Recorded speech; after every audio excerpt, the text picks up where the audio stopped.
29 अगस्त 2013 Kiki मुद्दार ने emergency service को phone करके बताया कि उसके पड़ोस में रहने वाली पॉली चौधरी सुसाइड करने की कोशिश कर रही है। पैरामेडिक्स जब उस पते पर पहुंची तो देखा कि पॉली अपने बेडरूम में अपना सिर पकड़कर बैठी हुई रो रही है। उसके ऊपर अभी तक फांसी का फंदा लटका हुआ था। बगल के बेडरूम की फर्श पर 8 साल की आयशा अली की लाश पड़ी हुई थी। आयशा के बदन पर सिवाय एक अंडरवेयर के कोई कपड़ा नहीं था। उसके बदन पर 50 से ज़्यादा ज़ख्मों के निशान थे, जिसमें से कई सारे काटे जाने के निशान तक थे। आयशा की लाश इस कदर ठंडी हो चुकी थी मानो उसकी मौत को कई अरसा बीत गया हो। साथ ही पुलिस को पॉली के हाथों लिखी एक सुसाइड नोट मिली, जिसमें पॉली ने लिखा था कि उसकी बेटी आयशा की मौत के लिए वो खुद जिम्मेदार है। पहली नज़र में पुलिस को यह अंदाज़ा हुआ कि पॉली चौधरी ने ही अपनी 8 साल की बेटी को मारकर फिर खुद सुसाइड करने की कोशिश की हो, पर कहानी कुछ और ही थी, जो कि असल में काफ़ी डरावनी थी। इस 8 साल की मासूम की मौत का कारण था एक घिनौना लेस्बियन रिश्ता, जलन, अंधविश्वास और डर। आखिर किसने और क्यों मारा इस मासूम सी नन्ही जान को? आइए देखते हैं आज के इस वीडियो में।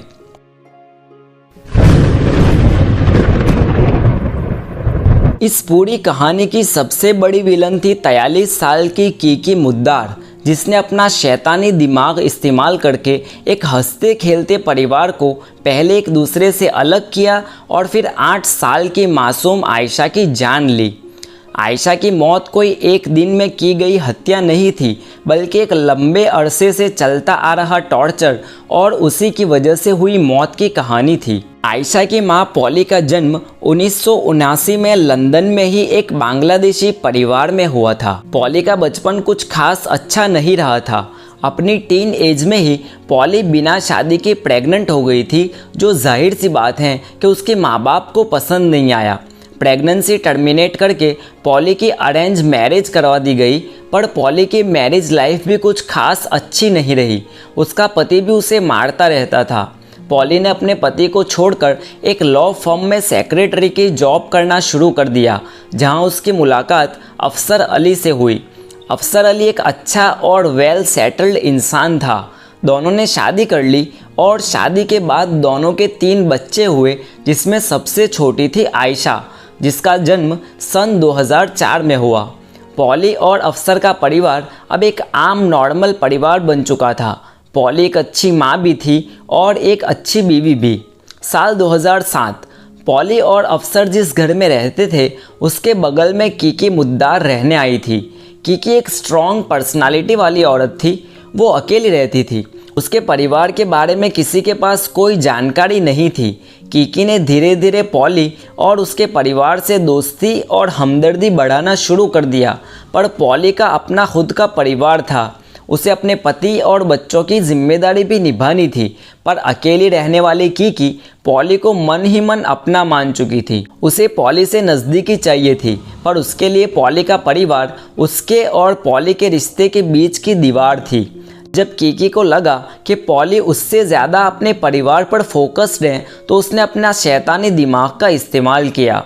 कीकी ने पॉली को बताया कि उसे अंतिम स्टेज का कैंसर है, और तो और उसका बॉयफ्रेंड भी लंदन में हुए दंगों में मारा गया था। ये सब करके कीकी पॉली की सिंपैथी जीतना चाहती थी, और कीकी का ये शैतानी खेल काम भी कर रहा था।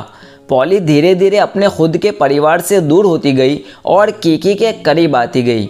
साल 2011 तक पॉली पूरी तरीके से कीकी के शातिर दिमाग के कब्जे में आ चुकी थी।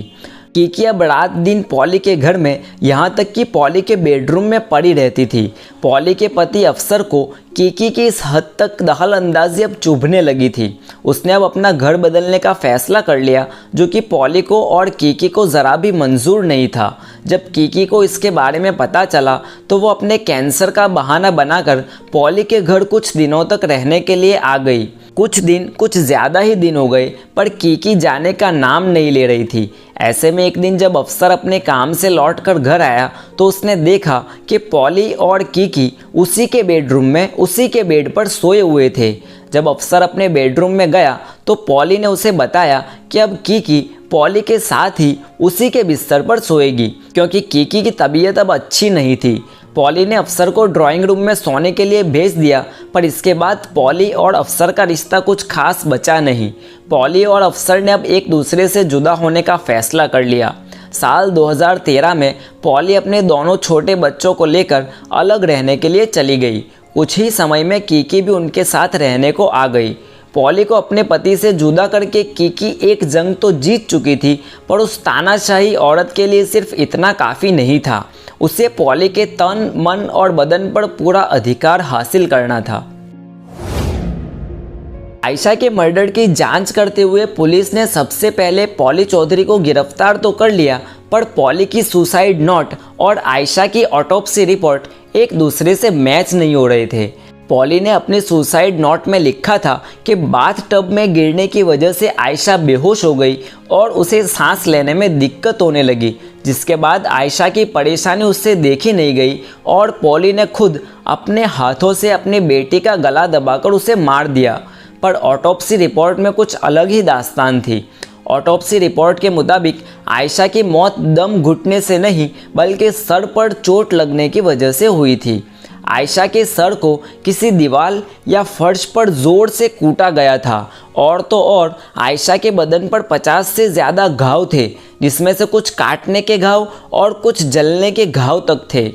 आयशा की मौत की गहराई से जांच करने के लिए पुलिस ने पॉली का फ़ोन और लैपटॉप अपने कब्जे में लिया। यहीं से एक बड़ा सा झूठ और साजिश का पर्दाफाश होने वाला था।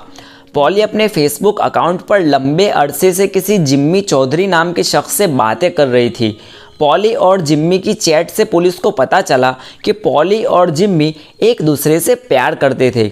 उतना ही नहीं, दोनों एक दूसरे से शादी करके अपने बच्चे तक पैदा करना चाहते थे।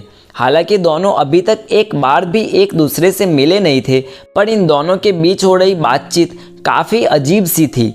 जिम्मी पॉली को अपने करीब आने के लिए और अपने आप को महसूस करने के लिए कीकी से जिस्मानी ताल्लुकात रखने को कहता।